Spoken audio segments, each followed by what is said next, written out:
Lena Kincaid's needle froze mid-stitch, suspended above the wool like a pendulum caught between heartbeats. The cabin had been silent for so long.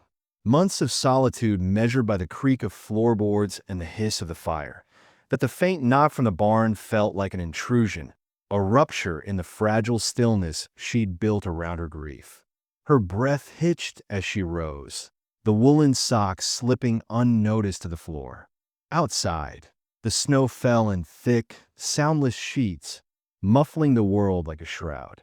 But this sound, the knock, was sharper, deliberate. It clawed at her resolve. She reached for the rifle above the mantel, its weight familiar yet foreign in her hands. Unloaded, always unloaded. She hadn't needed it since Daniel died, since the fever stole her boy and left the house a tomb. Boots crunched into snow as she stepped onto the porch, the cold biting through her shawl. The wind had stilled, as if holding its breath. Beyond the lean-to, three figures clung to the splintered wood, their outlines blurred by frost. Children, starving, shivering, their bodies taut against the cold. Their breath hung in the air like ghosts. Two girls huddled close, their tangled hair dusted with ice, while a boy slumped between them, his head lolling. Lena's throat tightened. She knew that hollow-eyed stare, the way hunger hollowed a body until only bones and will remained. The boy coughed, a wet, rattling sound that echoed in the void she'd carved around herself. Behind them stood the man, tall, motionless, his silhouette cut sharp against the pale horizon, a shadow stitched into the snow. His arms hung loose at his sides, palms open, but his eyes, black as midnight, bore into hers. No plea, no explanation, just waiting. Lena's grip on the rifle trembled. Her mind raced with questions she couldn't voice. Who were they? Why now? The wind carried whispers of the past, the memory of her son's labored breathing, the way his small hand had gone limp in hers. She swallowed hard, the ache rising like bile. The oldest girl shifted, her wide eyes locked on Lena's. No words, just a silent plea etched into every shivering breath. The rifle felt heavier. Get inside, she barked, her voice cracking from disuse. Not to him, to them. The children moved first, limbs stiff with exhaustion, their feet dragging through the snow. The boy stumbled. Lena caught him before he fell, his frail body burning with fever beneath rags. Her stomach twisted. Pneumonia? Starvation? She didn't know. She hadn't dared touch anyone since the day her husband's coffin was lowered into frozen earth. The man lingered at the threshold, his presence a shadow she couldn't shake. He didn't speak, didn't step closer, just watched as she set the boy near the hearth, her hands working on instinct, fetching broth, tearing bread, ignoring the tremor in her fingers. The girls hovered, their movements practiced, sharing the food in silence. Survival, etched into their bones. When she glanced back, the man stood rigid, barefoot in the cold, his eyes never leaving the boy. A father? A stranger? The question gnawed at her, but she shoved it down. Later. There would be time later. For now. The fire crackled, the children breathed, and the door, left open behind her, gaped into the night like an unanswered question. Was it mercy? A test? Or something else? Something she couldn't name yet? Lena didn't know. She only knew the weight of the rifle still in her hand, the ghost of her son's laughter in the silence, and the way the man's gaze met hers, not with gratitude, but with the quiet certainty of someone who'd already lost everything and still dared to hope. The cabin's air thickened with the mingling sense of simmering broth and pine resin, a warmth that clung to the walls like a second skin. The hearth crackled, its glow painting the room in amber hues, but the light didn't reach the corners where shadows pooled like secrets. The children ate with a quiet desperation, their small hands moving with the precision of those who'd learned to survive on scraps. Kaya, the oldest girl, held the spoon like a tool, dipping it into the bowl with measured care before passing it to Zuni. The younger twin accepted it without a word, feeding Amos in slow, deliberate bites. Their movements were a choreography of necessity, honed by hunger and hardship. No thanks, no smiles, just the rhythm of survival etched into their bones. Lena watched from the edge of the table, her own bowl untouched. Across the room, the man, Micah Quinn, she'd learned his name was, sat rigid near the door, his back pressed against the wall, as if anchoring himself to the space. His eyes never left Amos, tracking every shallow breath, every tremble in the boy's hand. When Amos coughed, a wet, guttural sound that echoed like a warning. Micah's fingers twitched against his thigh, his jaw tightening until a muscle jumped beneath his cheekbone. Lena noted the scar on his knuckles, a jagged white line that disappeared into the frayed sleeve of his shirt, and the way his shoulders hunched, as though carrying a weight she couldn't see. A father? She'd guessed as much, but the question lingered unspoken. Later, as the fire dimmed to embers, Micah rose without a sound and reached into the leather pouch at his belt. He held out a bundle wrapped in coarse cloth, a mixture of crushed cedar bark and dried pine willow, their earthy bitterness rising sharp in the air. Lena took it, her fingers brushing his for the first time. His skin was rough, cracked, but warm despite the cold that clung to him. For his fever, she murmured, testing the texture between her thumb and forefinger. Micah nodded once, his gaze flicking to the boy before settling back on her. No words, no explanation, just the quiet exchange of trust, fragile yet unbreakable. By dawn, the fever broke. Amos's skin, once slick with sweat, cooled beneath Lena's palm. His breathing steadied, no longer hitching with each rattle. Outside, the snow fell in soft, steady sheets, muffling the world beyond the frosted windows. Lena stood at the door, watching Micah split logs with a single-minded intensity. Each swing of the axe sent splinters flying, his muscles coiling and releasing like a pendulum. Sweat darkened the fabric of his shirt, his breath visible in the frigid air. She wondered how far they'd walked to reach her, through snowdrifts that swallowed horses whole, across plains where the wind howled like a mourning widow. Why here? Why now? Why trust her, a stranger with a rifle and a heart hardened by grief? She didn't ask. Questions felt like intrusions, tools that might chip away at the fragile peace they'd built. Instead, she focused on the rhythm of his labor, the way his movements spoke louder than words. I will work. I will stay. I will protect them. When he finally paused, chest heaving, his eyes met hers through the mist of his breath. Without a word, he turned and disappeared into the barn, returning moments later with a tin mug steaming in his hands. He offered it to her, the gesture simple yet profound. The tea's aroma, earthy, tinged with sage, rose between them, curling into the space that had once been filled with silence. Lena hesitated, then took the mug. Her fingers brushed his again, lingering just a heartbeat longer than necessary. In that moment, something shifted, not in the grand, sweeping way of storms, but in the quiet, relentless creep of roots pushing through frozen soil. Survival had brought them together, but this was something else. A tentative reaching, a question neither dared voice aloud. Could this ache in her chest, the one that had lived there since Daniel died, be replaced by something softer, something that looked like hope? Outside, the snow fell. Inside, the fire crackled.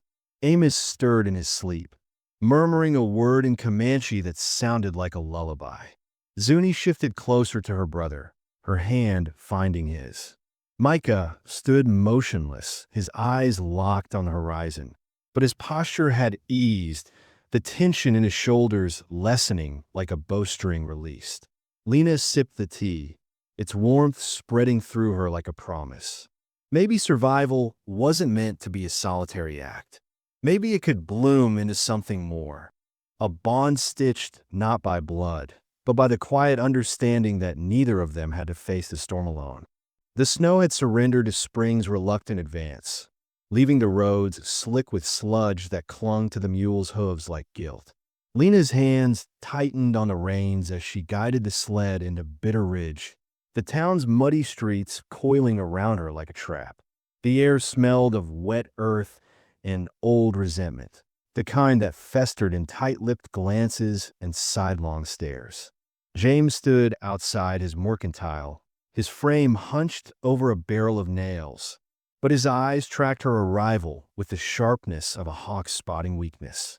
"Heard you got company," he muttered, not looking up as he shoved a rusted nail into his apron pocket. His voice was low, but not quiet enough. The red kind. The word hung in the air, bitter as bile. Lena's spine stiffened, but she kept her voice even. "I've got mouths to feed." She dismounted, boots sinking into the mud as she tethered the mule to the post. James's gaze lingered on her, assessing, calculating. He didn't respond, just jerked his chin toward the store's doorway, where a cluster of women hovered near the windows, their whispers cutting through the glass like shards of ice. When she stepped inside, the murmurs ceased. A mother clutched her child closer, as if proximity to Lena might taint the boy's innocence. Old Mrs. Hensley, who'd once pressed a jar of preserves into Lena's hands after Daniel's funeral, turned her back without a word. The air thickened with the weight of unspoken accusations. Outside again, the mud sucked at her boots as she walked past the saloon. A boy, no older than Amos, but with a face hardened by spite, spat into the slush. "Breed brats," he sneered, loud enough for the gathered men near the hitching post to hear.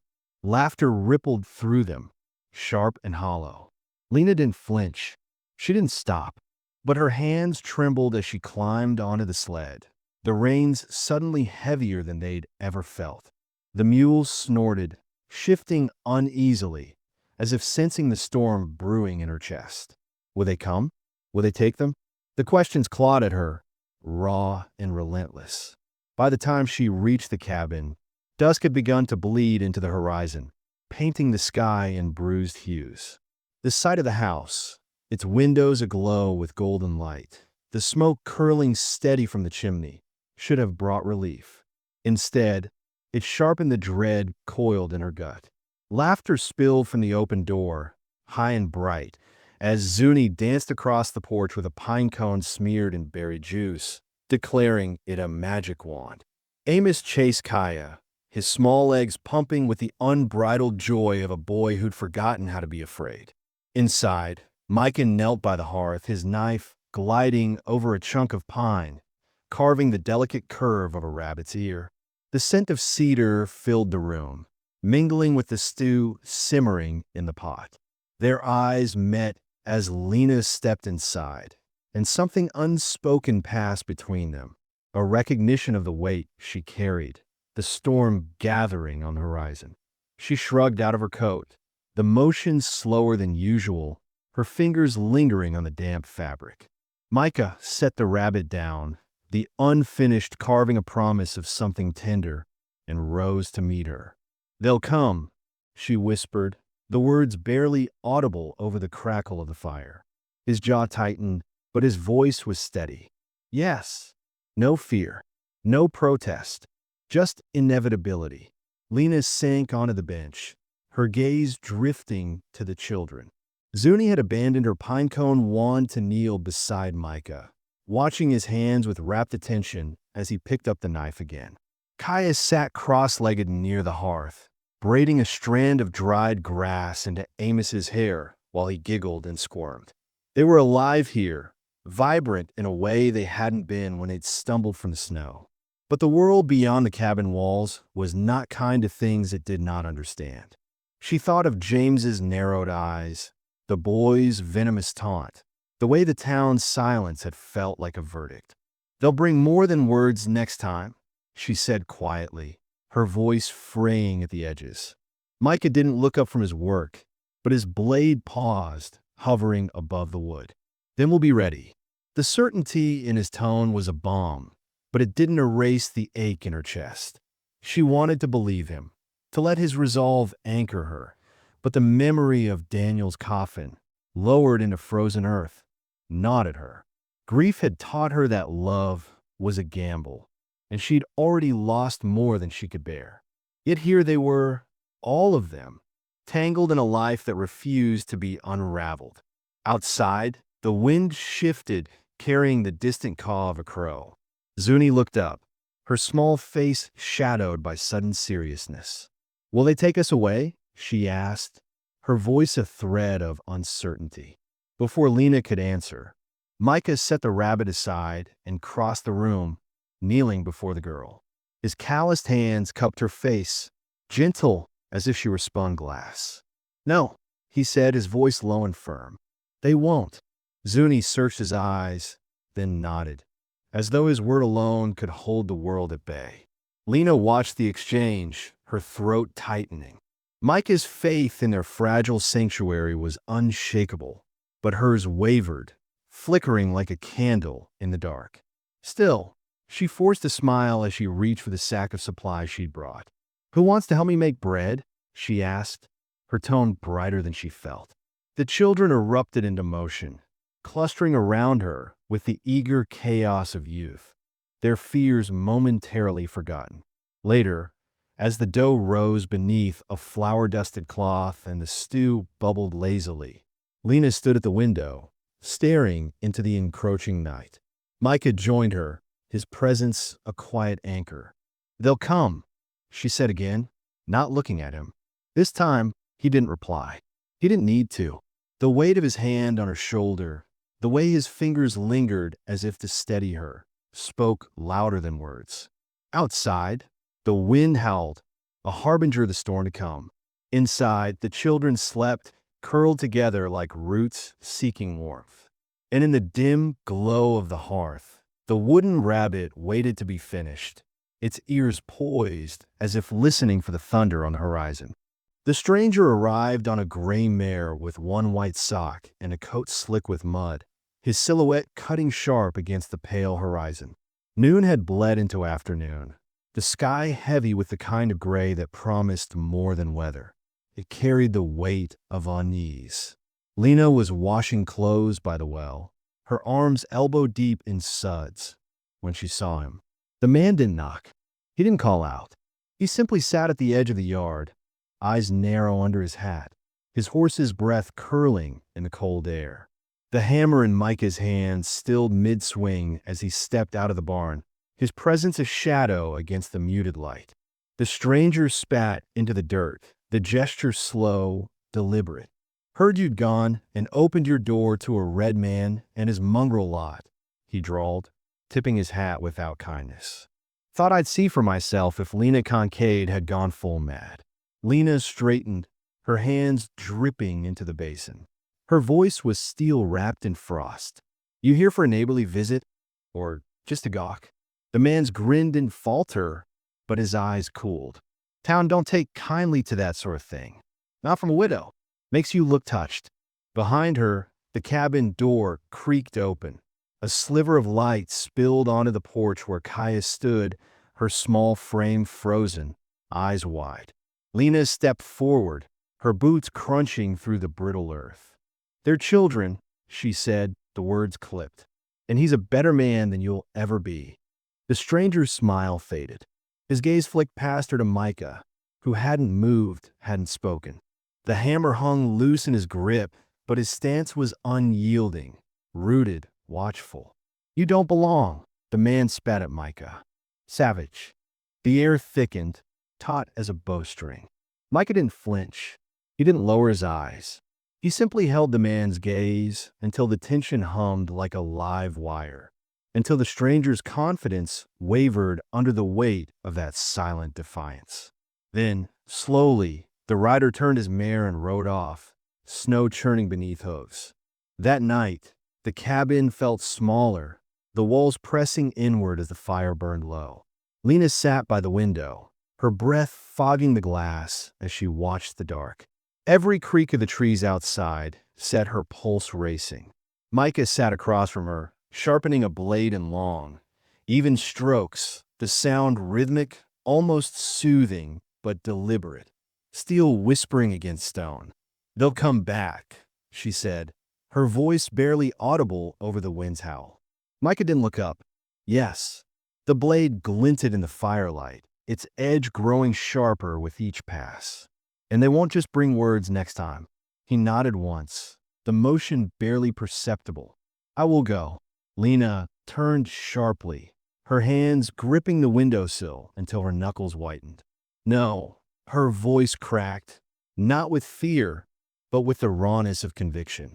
You don't get to make that choice. Not alone. Micah paused, the blade still in his hand. For the first time, his mask slipped, a flicker of something raw in his face, a crack in the stillness. You think I can't protect what's mine? She asked, the question cutting through the silence like a blade. His jaw tightened, the muscle jumping beneath his cheekbone. I won't have your blood on this land. Outside, the wind screamed, tearing at the shutters like a living thing. Inside, the children slept, curled together on their pallet near the hearth, their small bodies rising and falling like tides. Amos's hand clutched a wooden rabbit Micah had carved, its surface smoothed by tiny fingers. Zuni murmured in her sleep, her thumb tucked in her mouth, a habit she'd abandoned days ago. Kaya's arm draped protectively over her brother, her brow furrowed, even in rest. Lena's chest ached at the sight of them, fragile, trusting, unaware of the storm gathering beyond the walls. She rose abruptly, crossing the room to the floorboard beneath her cot. With a sharp pull, she yanked it free, revealing Daniel's old shotgun, its stock worn smooth by years of use. Dust swirled in the air as she lifted it, the weight familiar yet foreign. Micah stood, his movements silent, and watched as she loaded it with measured care. We've made something here, she said, her voice low but steady. It's not perfect and it's not safe, but it's real. The fire cast shadows across his face, hollowing his cheeks, deepening the lines of a man who'd carried too much for too long. Then we defend it, he replied, the words quiet but unshakable. The next day, Lena rode to town with a list in her pocket and steel in her spine. The looks came first, sidelong glances from women clutching their shawls tighter, narrowed eyes from men spitting into the mud. No one spoke, but the judgment was thicker than smoke, clinging to her like a second skin. At the mercantile, James refused to meet her eyes as he rang up salt, seed, and nails. You bringing him into town? He asked, his voice gruff. Lena didn't pause. No need. He's busy fixing the place you all would rather see rot. He said nothing more, but as she left, the murmur began behind her, a low, venomous hum.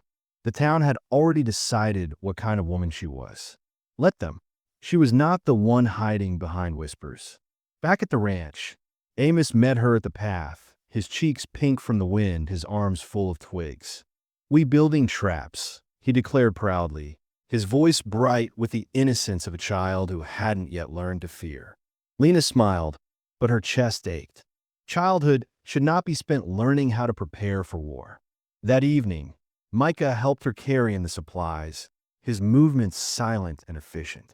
When they unloaded the final sack, he stopped, his hand resting on the doorframe. You sure? He asked, his voice soft. Lena turned, meeting his gaze. About what? About staying. She stepped closer, the space between them narrowing. There's nowhere else I'd rather be. That night, they made a plan. It wasn't much. Reinforce the windows with salvage boards, line the barn with tools that could double as weapons if need be. Lena readied Daniel's shotgun, the one he'd kept by the bed, while Micah sharpened knives and secured the hinges on the cabin door. We'll avoid blood if we can, she said, breaking the silence. And if we can't, then we bleed together. Micah nodded, his hands steady as he worked. Outside, the wind howled, a harbinger of the storm to come. Inside, the fire crackled, its warmth a fragile barrier against the gathering dark. 3 days later, they came, 5 riders this time, their coats dusted with old snow, their faces hard with the certainty of men who'd convinced themselves they were righteous. The same man led them, his grin gone, replaced by something colder. Lena stood on the porch, shotgun across her arms. Micah beside her, unarmed but unflinching. "You've had your say," she called. "Now ride on." "You're sheltering a criminal," the man shouted back. "You think the law won't come down on you for that?" "Then bring the law," she snapped. "But don't come dressed in cowardice, pretending you speak for anything more than your own hate." One of the riders nudged his horse forward. "We don't want trouble, just the Indian." Micah stepped forward, his voice low but clear. "You'll have to come take me." Lena raised her gun. "Go through me." The riders hesitated, the flicker of doubt visible in their eyes. She was a woman, yes, but she was not afraid, and fear was what they counted on. The man spat again. "You think this ends today?" "No," Lena said, her voice unwavering. "But it starts here." They rode off slower this time. No shots, no blows, but the promise of return lingered in the dust. When they were gone, Lena let out a breath she hadn't realized she'd been holding. Micah's hand touched her shoulder, grounding her. She didn't flinch. Inside, the children hadn't cried. They sat near the fire, Amos holding his sisters close, their small bodies pressed together like roots seeking warmth. Brave, all of them, in a world that gave them every reason not to be. That night, Lena didn't sit by the fire. She sat beside Mike on the floor, their backs to the wall, their hands nearly touching. "You were ready to die for me," he said, his voice barely above a whisper. She turned her head, meeting his gaze. "I was ready to live for you." "There's a difference." His eyes closed for heartbeat. When he opened them, something deep had settled, a quiet understanding, a shared resolve. "You are not like other women." She smiled faintly. "And you're not like other men." He reached slowly, his hand brushing hers. She let it stay, the warmth of his calloused fingers anchoring her to this moment, this fragile, hard-won life. Outside, the sky cracked. Thunder rolled in the distance. The storm was coming, but inside, the fire held strong, and neither of them moved. The first light of dawn bled pale and weak across the horizon, casting long shadows that stretched like skeletal fingers over the frozen earth. The air hung sharp with the promise of frost, each breath crystallizing into mist as Lena stepped onto the porch, shotgun cradled in her arms. Micah stood beside her, his silhouette rigid against the muted glow, his hands empty but his posture unyielding. The sound of hooves broke the stillness, a steady, deliberate rhythm that sent a tremor through the ground. 5 riders emerged from the pre-dawn gloom, their forms dark and angular against the icy sky, coats dusted with old snow and faces hardened by purpose. The leader, the same man who had come days earlier with his sneer and venom, pulled his horse to a halt mere paces from the steps. His grin, when it came, was a jagged thing, devoid of warmth. "You're sheltering a criminal," he spat, his voice slicing through the quiet like a blade. Behind him, the other men shifted, their hands hovering near holsters, their eyes scanning the cabin's windows as if expecting an ambush. Lena's grip tightened on a shotgun, her knuckles whitening against the stock. "Then bring the law," she snapped, her voice cutting through the tension like flint against steel. "Not cowardice." The leader's smile faltered, his jaw tightening as he dismounted in one fluid motion. He took a step forward, boots crunching into the frostbitten grass. "You think this ends clean?" he growled, his breath visible in the frigid air. Before Lena could respond, Micah moved, just a single step, but it was enough to shift the balance. He descended the porch, stairs slowly, deliberately, his gaze locked on the man's. "Take me," he said, the words low and steady, carrying the weight of inevitability. The leader's hand twitched toward his belt, but Micah didn't flinch. The silence that followed was suffocating, a taut wire stretched between defiance and violence. Lena's voice cut through it, sharp and unrelenting. "Go through me." She stepped forward, leveling the shotgun at the man's chest. Her breath came in shallow bursts, her pulse a thunderous roar in her ears, but her hands remained steady. The riders exchanged uneasy glances, their bravado cracking under the unyielding force of her resolve. For a heartbeat, no one moved. Then, the leader spat into the dirt, his curse muffled by the wind. Without a word, he turned and mounted his horse, the others following suit in sullen silence. The sound of retreating hooves faded into the distance, swallowed by the vast, indifferent prairie. Inside the cabin, the children huddled together near the hearth, their small bodies pressed close as if to anchor one another. Amos's breath hitched in his throat, his tiny fists clenched around the hem of Zuni's dress. Kaya's eyes darted to the door, her lips pressed into a thin line, while Zuni buried her face in her sister's shoulder. When Lena entered, the tension in the room snapped like a thread pulled taut. "Will they come back?" Amos whispered, his voice barely audible over the crackle of the fire. Lena knelt, her knees protesting the movement, and cupped his face in her hands. His skin was cool, clammy, but his eyes searched hers for reassurance. "We'll be ready," she said, the words firm yet gentle, a vow wrapped in a promise. She didn't look at Micah, but she felt his presence behind her, a quiet, steadfast shadow. That night, the fire burned low, its embers casting flickering patterns on the walls. The children slept, their exhaustion overtaking the lingering fear. But Lena sat at the table, her hands folded in her lap, her gaze fixed on the window. Micah moved through the room with the silent efficiency of someone accustomed to navigating darkness. When he settled across from her, the chair creaked softly, the sound swallowed by the night's hush. They didn't speak. Words felt inadequate, brittle against the weight of what had passed. Instead, he reached across the table, his calloused fingers brushing hers, a fleeting touch that lingered like the warmth of a fading flame. No apologies, no explanations, just the quiet understanding that neither of them would face the storm alone. Outside, the wind stirred, carrying the faintest hint of spring beneath its icy edge. Inside, the silence was not empty but full, a shared breath held between heartbeats, a moment suspended in the fragile, unspoken truth that they were no longer strangers to one another. There was something more, something worth fighting for.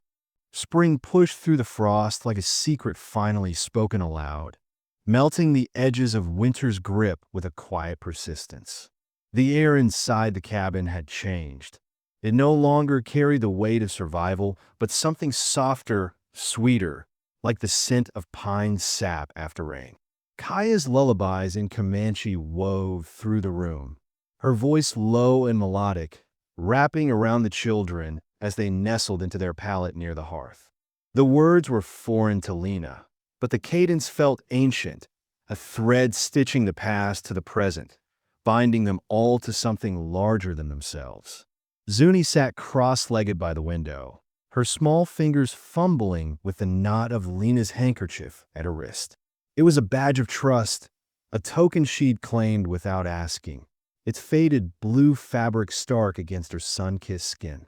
Lena watched her, her chest tightening with a tenderness she hadn't expected. The girl had once flinched at every sudden movement, her eyes darting like birds ready to flee. Now she hummed along to Kaya's song, her voice a hesitant harmony, as if testing the sound of belonging.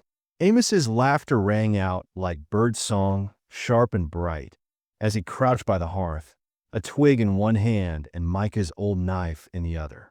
Micah knelt beside him, his calloused fingers guiding the boy's grip, showing him how to angle the blade, just so. "Like this," he murmured, his voice rough but patient, the syllables stretching into the quiet.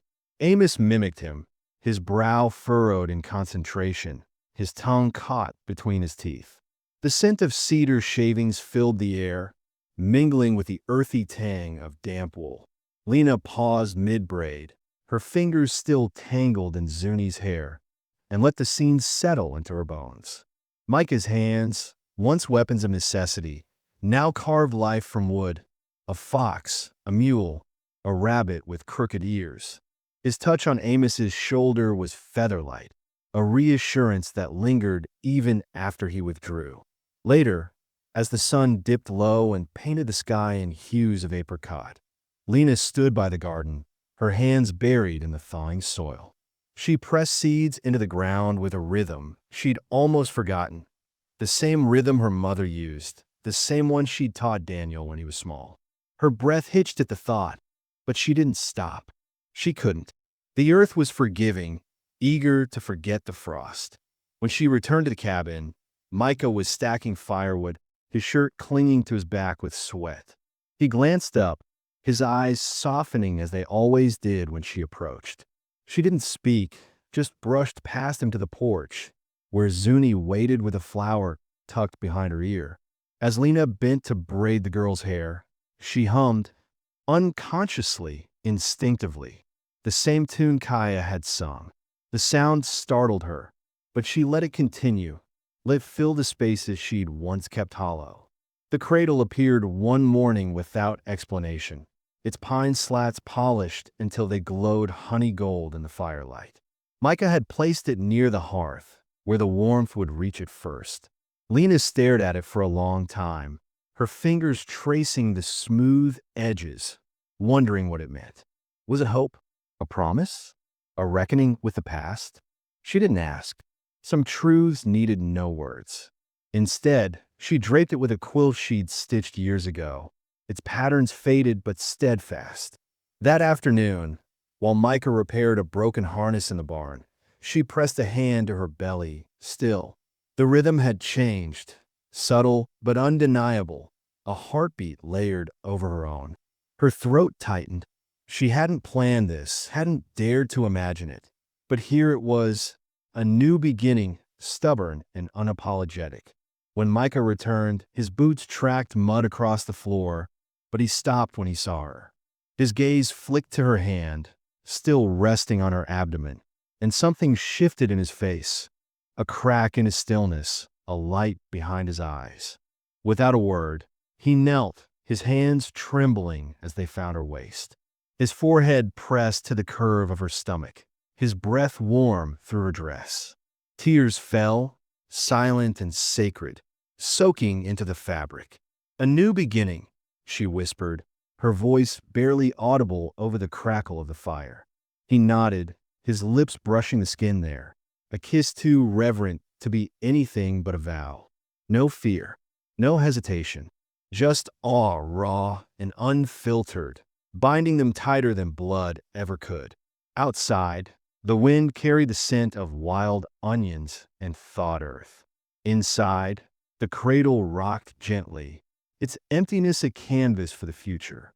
Amos showed Zuni his latest carving, a lopsided bird with wings that looked like they might take flight.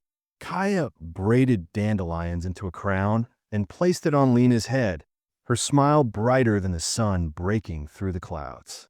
Micah stood, his hands finding Lena's, their fingers interlacing as if they'd always fit this way. The family they'd built, fragile, fractured, fiercely alive, was no longer a secret. It was a song, a story, a truth etched into the very walls of the cabin. And as the fire burned low and the stars emerged, they held one another close, not as strangers bound by circumstance, but as kin, forged in the unlikeliest of ways. The summons arrived in rough parchment, its edges frayed like the patience of the town that had sent it. Lena held the letter in her hands, its weight heavier than paper should bear. It was not a trial, not yet, but an invitation wrapped in threat, a demand for answers from the council that had once turned its back on her grief. She folded it without haste, her fingers steady, and tucked it into her apron pocket. Beside her, Micah sat at the table, his calloused hands tracing the grain of the wood as if grounding himself. The eagle carving he'd made for her caught the morning light, its wings outstretched like a silent promise. "We go," she said, her voice firm. He nodded once, no protest, no fear, only trust. The town square was quieter than usual when they arrived, the kind of hush that precedes a storm. Lena wore her old blue dress, its faded hem mended with careful stitches, her hair braided tight with a red ribbon woven through its strands. Micah walked behind her, his presence a shadow that refused to shrink. The meeting hall loomed ahead, its windows shuttered against the sun, as if to keep the world's light out. Inside, the council sat like barn owls perched on high stools, their faces lined with self-importance and suspicion. The eldest member, a man whose jowls sagged like tired leather, cleared his throat. "You've made a choice," he intoned, his gaze flicking between Lena and Micah. Her lips curved into something that wasn't quite a smile. "I've made a life," she replied, her voice cutting through the stale air. The room held its breath. The questions came like gnats, persistent, stinging. Were the children hers? Yes. By blood? By breath? By will? By the food I put in their mouths? Was she in danger? From fools who mistake love for sin. Did she understand the unnaturalness of her arrangement? Her hand found the eagle carving in her apron, its carved wings sharp against her palm.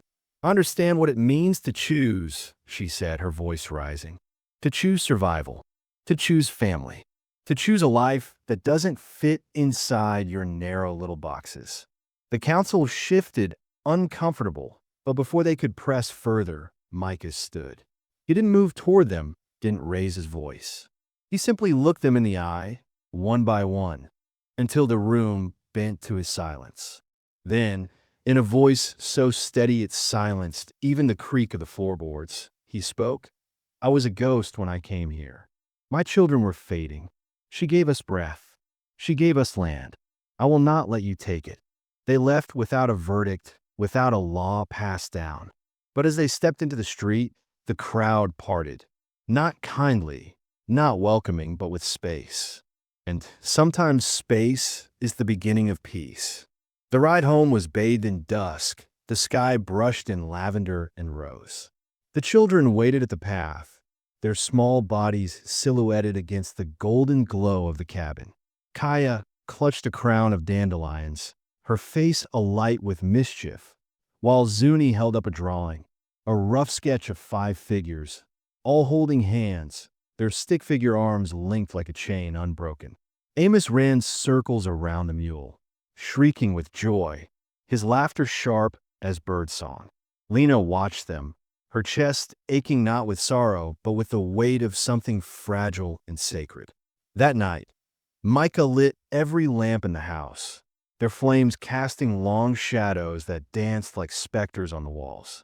Stew simmered on the hearth, its aroma mingling with the sweetness of fresh bread. The children's voices rose in a cacophony of laughter and song, their earlier fears dissolving like snowmelt. Lena stood by the window, her hand resting on the sill, and let the wind carry their joy into the night. Outside, spring pressed forward with relentless hope. Wildflowers pushing through broken soil, birds weaving nests from bits of old rope and hay.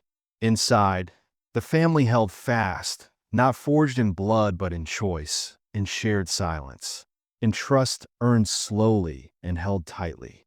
Later, by the hearth, Lena knelt beside Micah, her fingers finding his. She guided his hand to her belly, where the new rhythm had begun to beat, a secret only just whispered. He didn't speak, didn't move. Then, slowly, reverently, he knelt, pressing his forehead to her abdomen. His breath was warm, his hands trembling. When he looked up, there were tears in his eyes, not of fear, not of doubt, but of awe. He whispered something in Comanche, soft and sacred, the syllables curling into the air like smoke. She didn't ask what it meant. She only closed her eyes and let it settle into her bones. Outside, the wind carried no omens now, only song. And in that cabin, tucked into the belly of a land that had once forgotten them, a family held fast, their laughter a defiance louder than any storm. Wildflowers pushed through broken soil like defiant whispers of color. Vivid blues, golds, and crimsons clawing their way past frost-bitten earth. Their petals trembled in the breeze, delicate yet unyielding, as if the land itself had remembered how to bloom after a long, bitter forgetfulness. The mule brayed, its call sharp against the morning stillness, as Amos circled it in wide, exuberant arcs, his laughter bright and unburdened. He shouted something about being a plowman, mimicking Micah's steady gait, his small boots kicking up tufts of dry grass. The mule snorted, unimpressed, but Amos didn't care. His cheeks were pink now, his limbs sturdy where once they'd been skeletal. His cough had vanished weeks ago, replaced by the unrelenting energy of a boy who no longer feared the night. Inside, Micah carved a wooden fox, his hands steady but reverent, the blade gliding over pine as though coaxing life from the grain. Shavings curled at his fingertips, their scent mingling with the earthy tang of the cabin.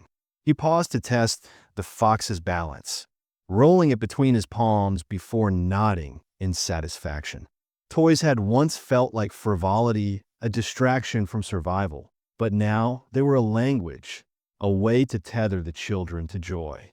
Zuni would find this one by her plate at supper, its tail smooth to a child's grip, its ears carved with faint etchings of spirals only Mike understood. His knife moved without hesitation, but his eyes lingered on the cradle near the hearth, its slats polished until they gleamed honey gold in the firelight. The cradle had no occupant yet, but it held weight nonetheless. A promise whispered into the walls, a future shaped by hands that once knew only loss. Lena hummed as she kneaded dough, the melody unfamiliar even to her, a tune born of habit rather than memory. Flour dusted her apron, her sleeves rolled to the elbows, her movements fluid as if her body had reclaimed the rhythm of ordinary days. She pressed the dough into a bowl, covering it with a cloth as the fire crackled behind her. The scent of rising bread mingled with stew simmering on the hearth. Carrots, potatoes, and the last of the dried venison Micah had traded for in town. She paused, her hand drifting to her belly, still flat but no longer hers alone. The rhythm within was subtle, a secret she'd kept for weeks before sharing it in silence with Micah. He'd known without words, his fingers brushing hers at the garden bed, his gaze softening as he watched her bend to plant seeds. More room, she'd murmured, not just for the beans, but for the life unfolding. The eagle carving watched above the door, its wings outstretched like a sentinel guarding thresholds. Micah had hung it himself, its talons gripping the wood as if anchoring the house to something older, something sacred. Lena sometimes caught herself staring at it, tracing its lines with her eyes when the children slept and the fire dimmed. It was a symbol of memory, of protection, but also of flight, a reminder that roots and wings could coexist. The town's whispers had not vanished entirely, but they'd softened, thinning like the snow that no longer buried the land. When Lena rode to market, James no longer asked questions. Women no longer turned their backs. The council's verdict had been unspoken, but their silence was a verdict of its own, a reluctant tolerance, a space carved not by approval, but by inevitability. Inside, the cradle rocked gently, though no hand had touched it. A draft from the window, perhaps, or the weight of unseen things. The breath of the past finally at rest, the stirrings of a future that would not be denied. The children had stopped flinching at sudden noises. Kaya braided dandelion crowns without prompting, her voice rising in Comanche lullabies that now wove through the cabin like threads in a tapestry. Zuni's drawings lined the mantel, stick figures holding hands, their arms linked in crooked lines.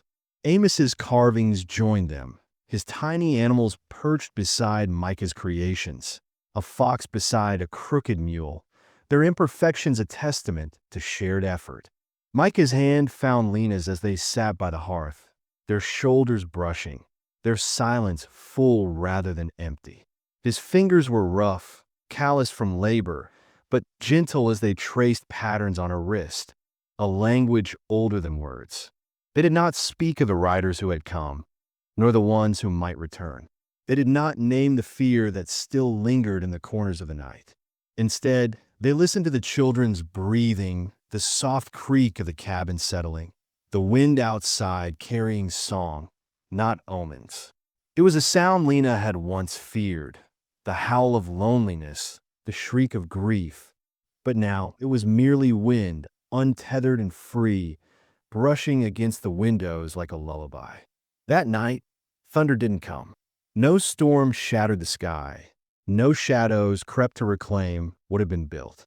Just breath, steady and shared, rising from the pallet where the children slept tangled in quilts.